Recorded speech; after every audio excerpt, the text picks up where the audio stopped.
is Nancy Goodman Lee. And when I was in the Peace Corps, I was Nancy Goodman.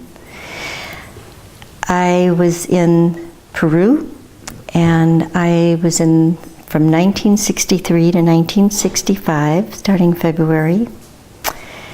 Supposed to be urban community development. I ended up going up into the mountains near Huaraz, in an area, the Callejón de Huaylas, in a little town called Vicos. It wasn't even a town, it was a community, una comunidad. Thinking over such a long period of time, I still have friends that I am in contact with that I've had all those years. How many years is it now? 63? And this is 50 years. Friends of mine, in fact, you remind me of my good friend Bob, who was in the Peace Corps with me all the way through from Peace Corps training, and even though I didn't stay in the barriada, he had been assigned to the same barriada that I was out of our group of 40-some people, and then we were also put up together in the mountains, and he met his wife there, who was also a Peace Corps volunteer, who came a few months after we did from another training group. And they have been my dear friends forever. They live in Berkeley. And I was thinking about that, about all the great friendships that I've had, including when I was teaching. I had taken over this little school. It was an auxiliary school of the main school in the community. And I had taken it over from another volunteer who was in the group ahead of me. I think she was in Peru 3.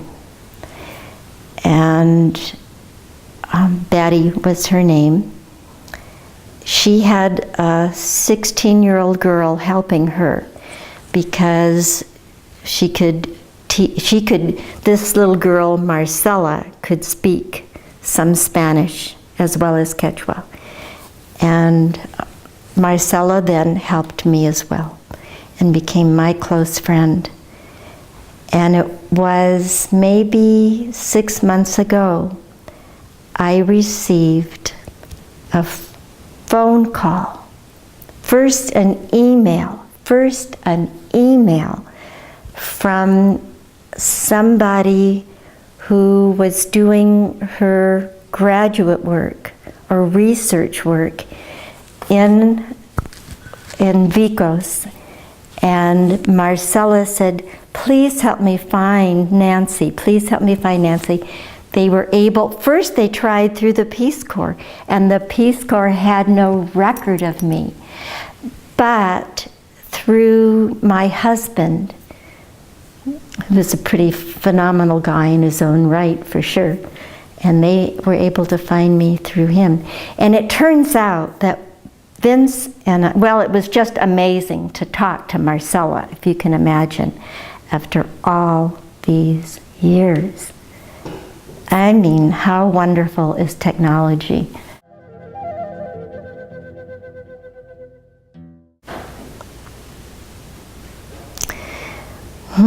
Marcela was a really important person for me. She not only helped me teach school, but of course we became very close friends. I would pick her up on my way to the school because I had an auxiliary school, and so I'd have to walk to my school about 3 kilometers or so, up and down, up and down. And she lived along the way, and she, of course, would always be doing her spinning. As they do, they walk along and pull the puria and spin. So she tried to teach me to do the same thing. It was hilarious, of course. But she made me a skirt, and I helped her. You could see actually the parts that I did that weren't very good, but I would try to try to do what she did. We then sent the yarn to be woven, and that was done by the men on their big weaving machines.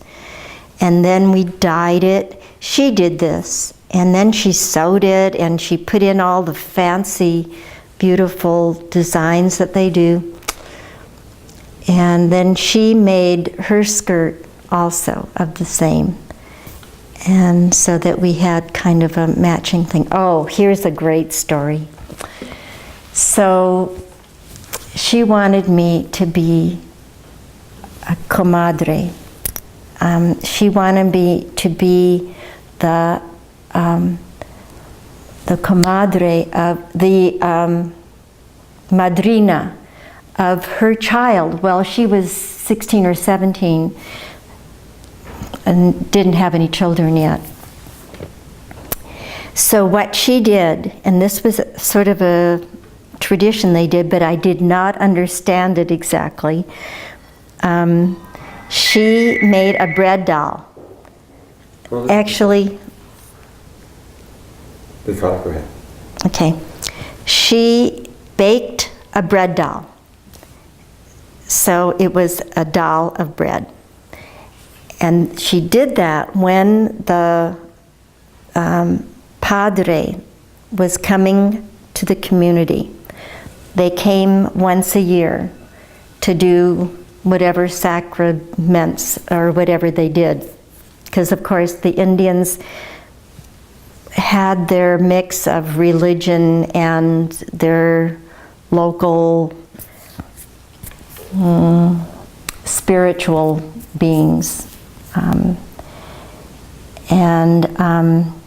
She baked this bread doll so that the sacristan could say whatever things he said over it, and then I would be her comadre and be the madrina of her, or the godmother of her child when she had it.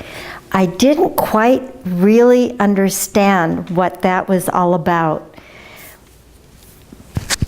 I just didn't quite get what all that was. And so I took this bread doll that she had baked, and I went up to the padre, and she kept saying, "Señorita, señorita."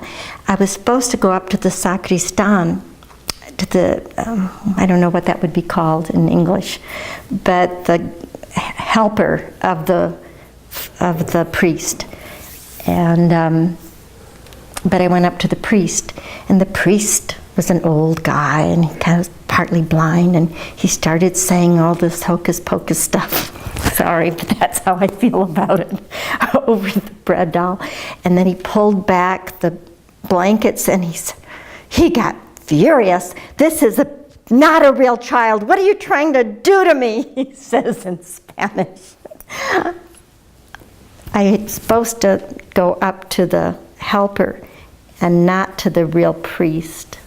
And so I thought that was kind of a funny story. I didn't tell that as well, but it was funny. It was kind of horrifying at the time, but it's funny now. Poor Marcella didn't think that was very funny.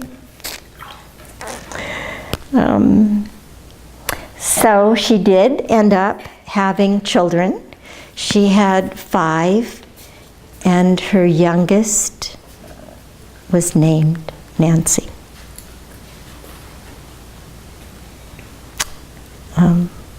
And I've always been proud of that. Now, you said she contacted you. Have you seen her face to face?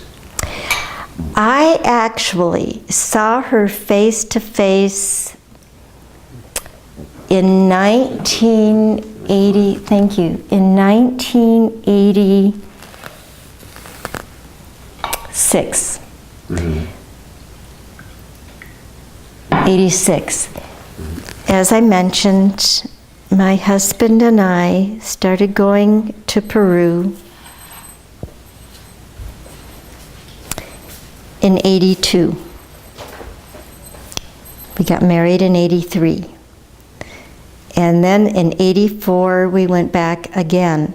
And we've been going into the Andes, not always Peru, but pretty much into the Andes ever since, every year, doing these explorations. And one year, it was '86, I said, I want to go back and see my friends. And I did. And I saw first Marcella's sister. So that was 20-some years after. Now it's 50. And Marcella at that time had had her children. And the youngest was being carried on her back. And her name was Nancy. I never did meet who was my goddaughter because she had already grown and was gone. So that was when I saw her last.